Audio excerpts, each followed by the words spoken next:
পুকুরের জলের পিএইচ মাপ করা অত্যন্ত জরুরি। কথায় আছে অম্ল নয় অল্প খা, তেমন জলে মাছের বাড়। তাহলে এটা পিএইচটা ক্ষারীয় আছে কিনা সেটা জানার দরকার। এইভাবে দেখুন, এটা হচ্ছে সহজ পদ্ধতি যেটা আমরা পিএইচ পেপার দিয়ে করতে পারি।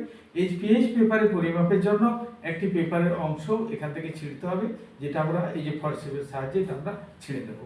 ছিঁড়ে নেওয়ার পরে এটাকে জলে এখানে আমরা একটু অল্প একটু লাগাবো। দেখুন, একটুখানি লাগিয়ে দিলে সঙ্গে সঙ্গে এটা একটা কালার ডেভেলপ হবে।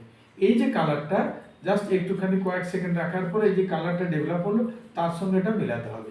যদি এটা দেখা যায়, এই মোটামুটি এটা দেখা যাচ্ছে যে 7-8-এর মাঝামাঝি রয়েছে, অর্থাৎ 7.5, এটাই কিন্তু ঠিক আছে।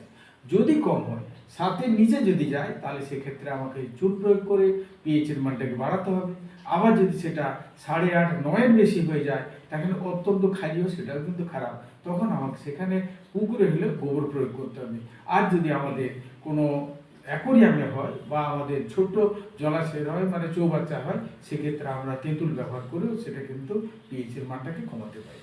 এইভাবে আমরা কিন্তু সহজ পদ্ধতিতে পুকুরের জল মানে পিএইচ পরীক্ষা করে নিয়ে সেভাবে ব্যবস্থা নিতে পারি।